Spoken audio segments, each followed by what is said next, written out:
지금 저는 대방역 앞에 와 있는데요. 대방역 하면은 생각나는 게 있으실까요? 예, 지금 대방역 1호선이죠. 1호선은 우리가 알고 있는 우리나라 초근대의 주요 지역들을 넘나들었던 것이 대방역입니다. 그래서 우리가 알고 있는 광화문까지 종로 일대 주요 지역을 그리고 영등포를 이어주는 중요한 노선이었죠. 예, 지금은 오래된 가장 큰 형님의 노선인데요. 이 역을 중심으로 해서 또 역세권 재개발이 이루어지고 있습니다. 그것도 진행이 굉장히 많이 된 곳인데 어떻게 보면은 현재 역세권 재개발 중에 가장 많은 진행을 하고 있다라고 보면 되는데요. 예, 그래서 그곳을 한번 살펴볼 텐데 굉장히 입지적인 부분에 있어서 이렇게 노른자이가 될 수 있는 곳이 있을까라는 생각이 듭니다. 단점만 한 가지 보완하면 되는데요. 그것도 제가 볼 때는 머지 않았어요. 그럼 무엇인지 한번 살펴보러 갈까요? 야, 지금부터 출발하시죠.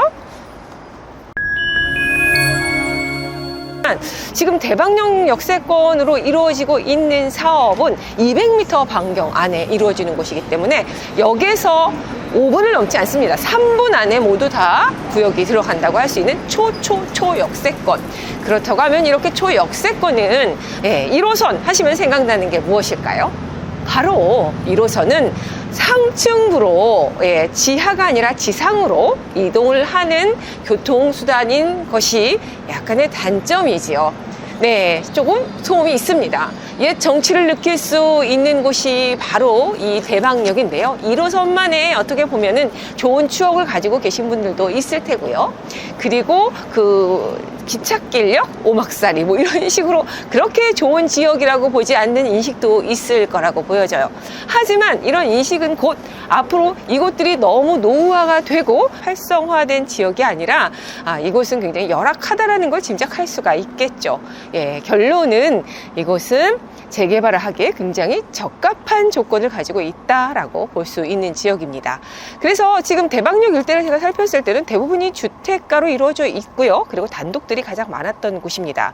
그리고 약간의 그 아파트가 한 5층 정도 되는 7층? 우리가 알고 있는 저층 아파트들이 저렇게 또 포진이 되어 있는데요.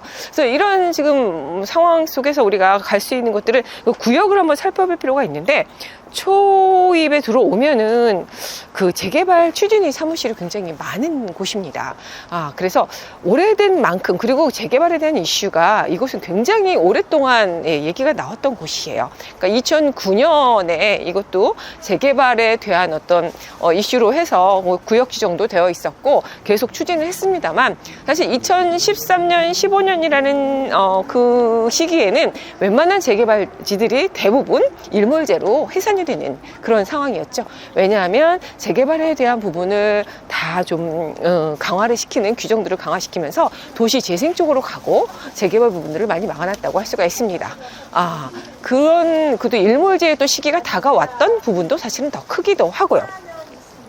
그래서 지금 저희는 그렇게 오래전부터 재개발에 대한 이슈가 있으면 장단점이 있다는 것을 조금 생각해 보실 필요가 있는데요.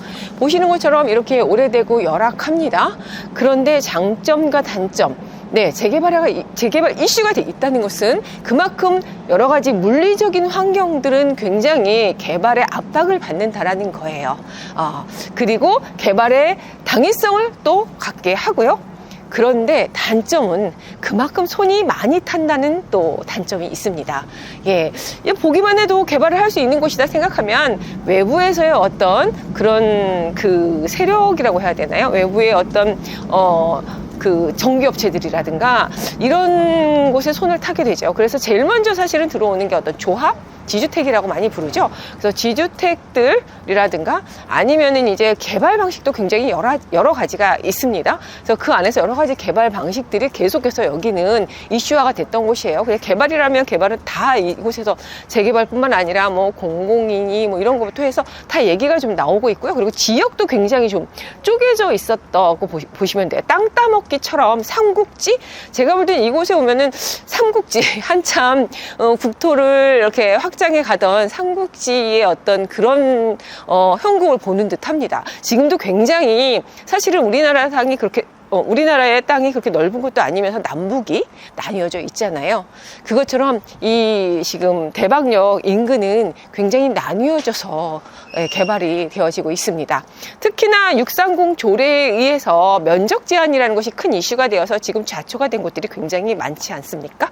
그런데 이 대방역 역세권도 그곳 중에 하나인데 이미 630 조례에 맞춰서 좀 들어갔다고 볼 수가 있어요. 대부분 2만 제곱미터 이하로 다 이루어지고 있습니다. 특히나 이미 제가 있는 이 대방역 역세권 재개발 요 구역은 한 15,000, 14,000에서 살짝 넘는 15,000에 가까운 그 면적인데요. 2만 제곱미터 이하죠.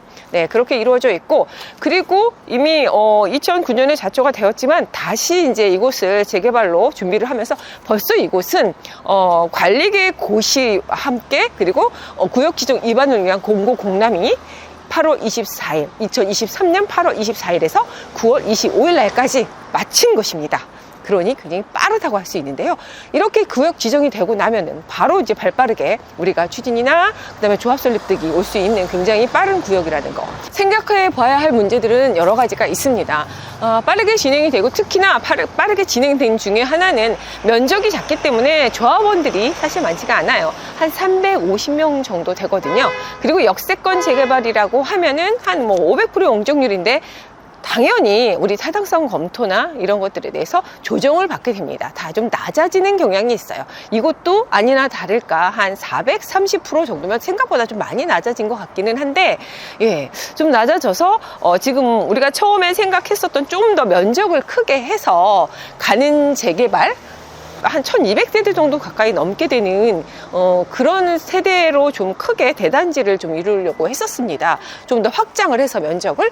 그러나 이것들이 조금 많이 그 축소화 되면서 조합원이 350명의 조합원이 아직 아니죠. 그냥 이곳의 세대가 350명이면 한 616세대 616세대 많이 줄었죠. 거의 반이 줄었다고 할 수 있는데 그만큼 단지가 이제 큰 대단지는 아니다 라는 것이 단점이라 할 수 있지만, 사실은 이제 어차피 역세권 재개발은 앞으로 그렇게 다 700세대 언저리로 이루어지게 될 거예요. 왜냐하면 2만 제곱미터 이하에 아무리 용적률을 높게 받는다고 해도 보통이 500%라고 하면은 그 정도 면적 안에는 한 700세대에서 600세대 사이가 대부분일 거라는 것을 우리가 추정해 볼 수 있기 때문에 그냥 앞으로 나올 역세권 재개발의 단지 크기다라고 볼 수 있다고 봐요.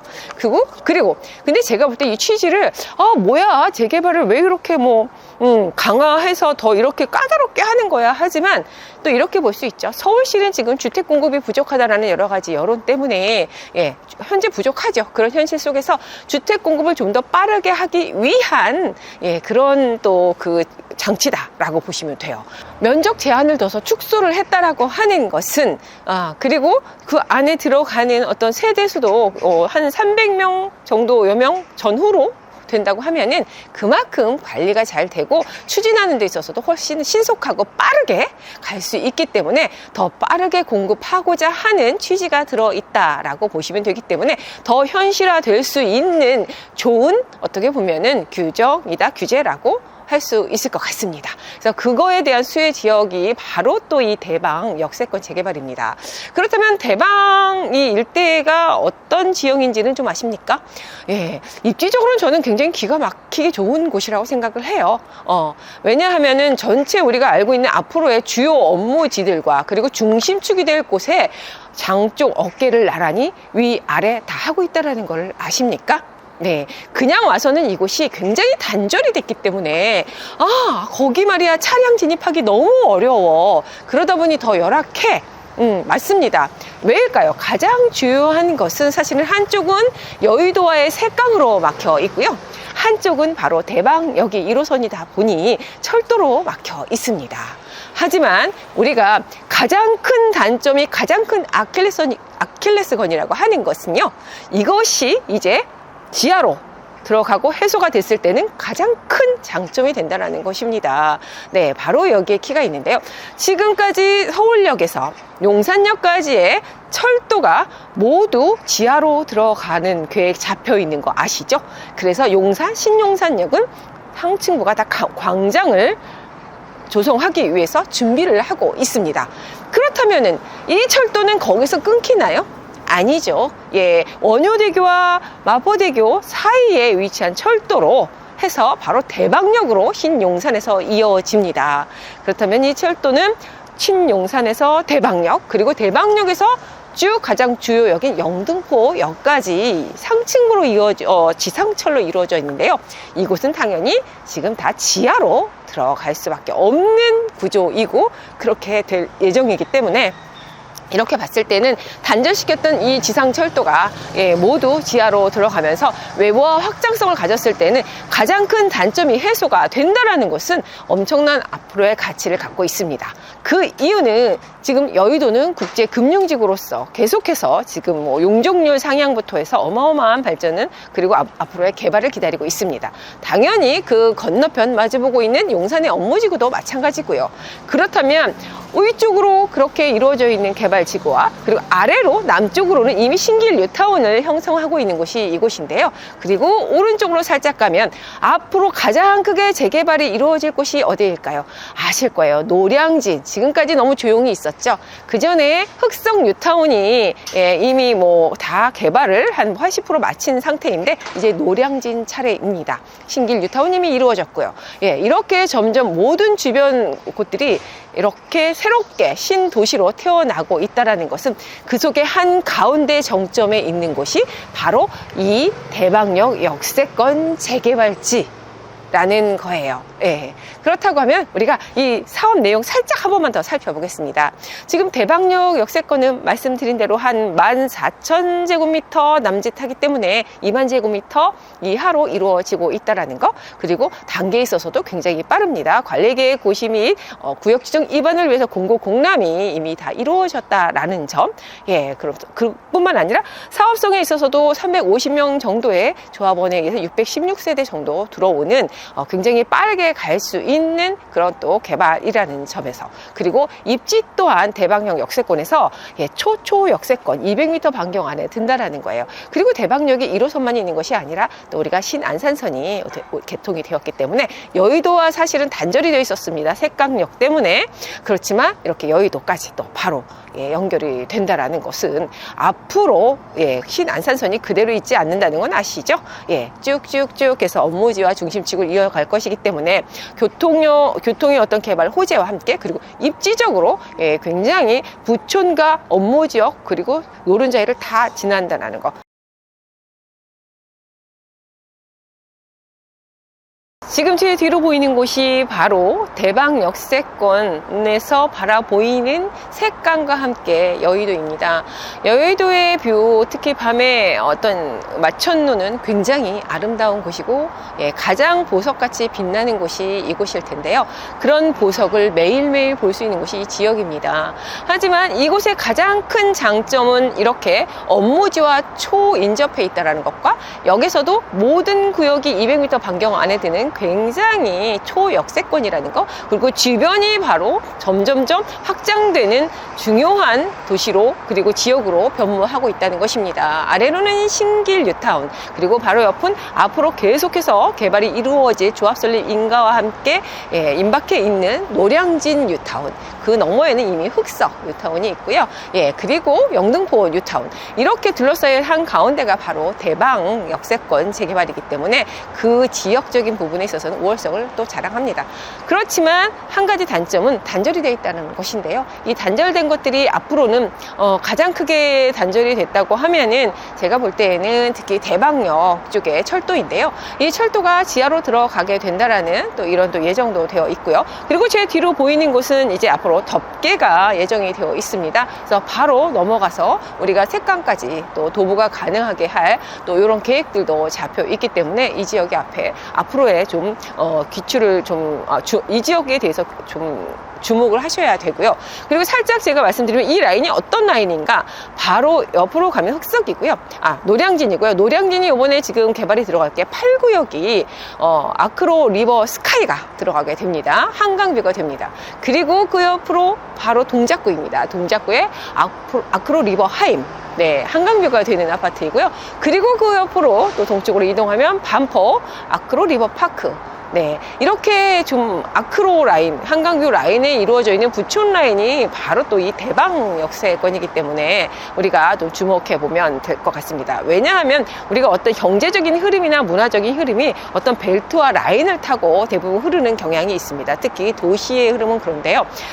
그 전에 보면 우리 강남 쪽에 보면 개포 라인이라고 들어보셨죠? 개포 주공이 재건축을 하게 되면서 그 라인들이 주거 벨트가 점점 고급 벨트 라인으로 변모하듯이 그러면서 문종동도 뜨게 되고 그 이외에 그 아래쪽에 송파구 하단도 뜨게 되면서 가격 상승을 많이 견인을 했다고 볼 수 있는데요. 바로 이곳이 그 라인이라고 볼 수가 있겠습니다. 그래서 지금까지는 제가 대방역 역세권 재개발 알아봤고요. 역세권 시프트 이 근처에서도 또 다른 곳들도 있는데 그거는 차후에 제가 또 다시 한번 임장을 해서 말씀을 드리겠습니다. 왜냐면 너무 많기 때문에 한꺼번에 하시게 되면 아마 혼돈이 되실 수 있을 것 같아서 다시 한번 찾아뵙기로 하고 오늘은 가장 빠르게 이루어지고 있는 대방 역세권 알아봤습니다.